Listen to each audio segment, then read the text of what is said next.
নমস্কার। ঠাকুর শ্রী শ্রী রামকৃষ্ণ পরমহংসদেব এবং মা শারদার চরণে আমার সশ্রদ্ধ প্রণাম জানিয়ে ভিডিওটা শুরু করছি। আমাদের সমাজে নানান ধরনের মানুষ আছেন।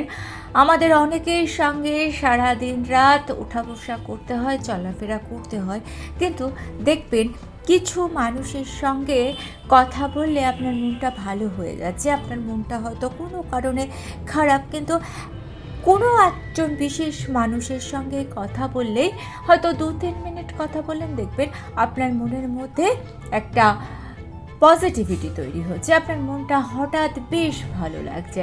আবার উল্টোটাও হয়, কিছু মানুষের সঙ্গে কথা বললে দেখবেন আপনার পুরো মনটা মনে হচ্ছে ভারাক্রান্ত হয়ে যাচ্ছে, আপনি কোনো কারণ খুঁজে পাচ্ছেন না, মনটা দুঃখে পড়ে যাচ্ছে। এটা যে শুধু মানুষের সঙ্গে গল্প করলে, কথা বললে বা দেখা সাক্ষাৎ হলে, মিশলে হয় সেটা নয়। অনেক সময়তেই এই ঘটনা আপনারা লক্ষ্য করে দেখবেন যে কোনো একজন বিশেষ মানুষের দেওয়া খাবার কিংবা কোনো এক বিশেষ জায়গা থেকে নিয়ে আসা খাবার খেলে আপনার জীবনে নানান রকম সমস্যা তৈরি হচ্ছে। আপনি হয়তো ভাবছেন এটা কাকতালীয়, অনেক সময় ভাবছেন যে এটা আপনার মনের ভুল, কুসংস্কার, কিন্তু এটা ঘটছে, এটার কারণ আপনি খুঁজে পাচ্ছেন না। এরকম ঘটনা যদি আপনার সঙ্গে ঘটে তাহলে সেক্ষেত্রে কি করবেন? ঠাকুর ও মা কিন্তু আমাদের নির্দেশ দিয়ে গেছেন যে এরকম ঘটনা ঘটলে কি করা উচিত এবং এরকম ঘটনা কেন ঘটে সেটাও কিন্তু তারা আমাদেরকে বলে দিয়েছেন, সাবধান করে দিয়েছেন। তাদের সাবধান বাণী শুনবো, তাদের উপদেশ শুনবো যে এরকম ঘটনা থেকে আমরা কিভাবে রেহাই পাবো। আজকের ভিডিওতে এটা নিয়েই আলোচনা করব আশা করছি। আজকের ভিডিও থেকে আপনি আপনার মনের প্রশ্নের সমস্ত উত্তর পেয়ে গেছেন। দেখবেন কিছু মানুষের দেওয়া খাবার খেলেই আপনার মন খিটখিটে হয়ে যাচ্ছে, বাড়িতে কেউ অসুস্থ হয়ে যাচ্ছে, আপনি নিজে অসুস্থ হয়ে যাচ্ছেন, কিংবা বাড়িতে ঝগড়াঝাটি, অশান্তির সৃষ্টি হচ্ছে। খাবার শুধু আমাদের পেট ভরায় না, আমাদের শরীরকে শক্তি যোগায় না, খাবার কিন্তু আমাদের মনকেও ভালো রাখে। তাই কিছু মানুষের খাবার থেকে যদি বলি যে আপনার ভেতরে নেগেটিভ এনার্জি প্রবেশ করছে, তাহলে আপনি কিন্তু অবাক হবেন না। কিছু মানুষের খাবার খেয়ে আমাদের ভক্তি, শান্তি, জীবনবোধ নষ্ট হয়ে যায়। ঠাকুর ও মায়ের নির্দেশ বা উপদেশ যদি আপনি শোনেন তাহলেই কিন্তু বুঝতে পারবেন যে এই বিষয়টা আমাদের জীবনে কতটা গুরুত্বপূর্ণ এবং একে কিন্তু কখনোই হালকাভাবে নেওয়া উচিত নয়। আমরা কিন্তু অনেক সময়তেই ভাবি যে এই সব ধারণাগুলো আমাদের মন গড়া, এই সব ধারণাগুলো আমাদের কুসংস্কার, কিন্তু এর মধ্যে লুকিয়ে রয়েছে গভীর সত্য এবং যুক্তি। ঠাকুর শ্রী শ্রী রামকৃষ্ণদেব স্পষ্ট করে বলছেন যে আহার শুদ্ধ হলে মন শুদ্ধ হয়ে যায়। এই কথাটা খুব সাধারণ শোনালেও এর গভীরতা অসীম। ঠাকুর কিন্তু কখনোই বলেননি যে শুধু নিরামিষ খেলেই শুদ্ধ হবে বা শুধুমাত্র উপোস করলেই মন শরীর শুদ্ধ হবে।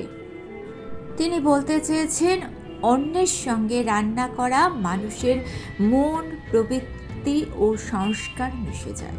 ঠিক যেমন এক গ্লাস দুধের মধ্যে 1 ফোঁটা বিষ পড়লে পুরো দুধটাই কিন্তু বিষিয়ে যায়। তাহলে ভাবুন, যে মানুষের মন নিজেই বিষে ভরা, তার রান্না করা খাবারে আর কি মিশবে? চলুন তাহলে এইবার শুনে নেব যে কোন মানুষের অন্ন গ্রহণে ঠাকুর সাবধান করেছেন। ঠাকুর শ্রী শ্রী রামকৃষ্ণ পরমহংসদেব বারবার বলেছেন যে কামিনী কাঞ্চনের মধ্যে যার মন পড়ে থাকে তার কাছ থেকে দূরে থাকা ভালো। এখানে কামিনী কাঞ্চন বলতে যে শুধুমাত্র কামনা এবং অর্থ, টাকা এগুলোকে বোঝাচ্ছে তা নয়। কামিনী কাঞ্চন মানে এখানে লোভ, ক্ষোভ, হিংসা, ভোগ, অহংকার এই সব কিছুকে বোঝাচ্ছে। ঠাকুরের নির্দেশ অনুযায়ী যে মানুষ সব সময় অন্যের নিন্দা করে, অন্যকে হিংসা করে, তার দ্বারা তৈরি করা খাবারের বা অন্যের মধ্যে দিয়ে পাপ প্রবেশ করে। যে মানুষ অসৎ উপায়ে অর্থ উপার্জন করে, যে মানুষ ভগবানের নাম মুখে বলে কিন্তু কাজে উল্টোটা করে, যে মানুষ ঈর্ষা এবং হিংসাকে স্বাভাবিক বলে মনে করে, এদের অন্ন খেলে কি হয়? চলুন শুনি ঠাকুর রামকৃষ্ণ পরমহংসদেব কি বলেছেন। ঠাকুর বলছেন, অন্যের সঙ্গে মানুষের মনের ভাব আদান প্রদান হয়, তাই এই ধরনের মানুষদের দেওয়া অন্ন খেলে মন অশান্ত হয়, জপে তপে বাধা আসে, ভক্তি শুকিয়ে যেতে থাকে, সংসারে অকারণ অশুভতা বাড়ে। এবার চলুন শুনি মা সারদা দেবী গৃহস্থদের জন্য কী উপদেশ দিয়েছিলেন। মা সারদা দেবী কখনোই কোনো বিষয়ে কঠোর নিষেধাজ্ঞা জারি করেননি, কারণ তিনি বাস্তববাদী ছিলেন। মা বলতেন সবাইকে ভক্তি শ্রদ্ধা করবে, কিন্তু সবার অন্ন গ্রহণ করবে না। এই কথাটা খুব গভীর। মা জানতেন গৃহস্থ মানুষ সমাজে থাকে, সব জায়গায় না খেলে চলে না, তাই মা শিখিয়েছেন এক আশ্চর্য এবং অভিনব উপায়। মা বলছেন, নাম নিলে অনেক দোষ কেটে যায়, তাই বাধ্য হয়ে যদি এমন কারো অন্ন গ্রহণ করতেই হয়, তখন মনে মনে ঈশ্বরের নাম নাও। খাবার আগে ঠাকুর ও মাকে স্মরণ করো, খাবারটাকে প্রসাদ মনে করো। কিন্তু কোন অন্ন একেবারে নিরাপদ? চলুন তাহলে এবার জানি। কোন অন্নে কোনো নেগেটিভিটি আসে না? ঠাকুর ও মা দুজনেই বলেছেন প্রসাদে কোনোদিন কোনো দোষ লাগে না, কারণ প্রসাদে মানুষের মন নয়, প্রসাদে থাকে ঈশ্বরের কৃপা। নিজের হাতে রান্না করে ভগবানকে নিবেদন করা খাবার সত্যিকারের ভক্তের রান্না করা খাবার। এই খাবার মানুষের মনকে কখনো ভারী করে, বরং সেটা আমাদের মনকে হালকা করে। কিন্তু বর্তমানে আমরা কি করছি? আমরা কোনো ভাবনা চিন্তা করি না, আমরা যেখানে ইচ্ছে যে দিল, যা কিছু হোক, ফ্রিতে দিলে তো কোনো কথাই নেই, যে কোনো খাবারকে আমরা খেয়ে নিচ্ছি। ঠাকুর বলছেন সংসারে থাকতে হলে বুদ্ধি চাই। ভক্তি মানে কিন্তু বুদ্ধিহীন হওয়া নয়, ভক্তি মানে সচেতন হওয়া।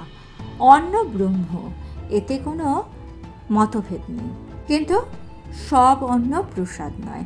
আজ থেকে যদি আমরা অন্ন গ্রহণের আগে ঠাকুরের নাম নিই, আমরা যদি একটু সচেতন হই, তাহলে আমরা প্রসাদকে জীবনের অংশ করে নিতে পারব। দেখবেন ধীরে ধীরে আমাদের মন শান্ত হবে, ভক্তি গভীর হবে, আর জীবন হালকা হবে। এবার একটা প্রশ্ন করি, আপনার কি কখনো এই অনুভব হয়েছে যে কারো দেওয়া খাবার খাওয়ার পর আপনার জীবন, আপনার মন অকারণে ভারী হয়ে গিয়েছে, অশান্ত হয়ে গিয়েছে?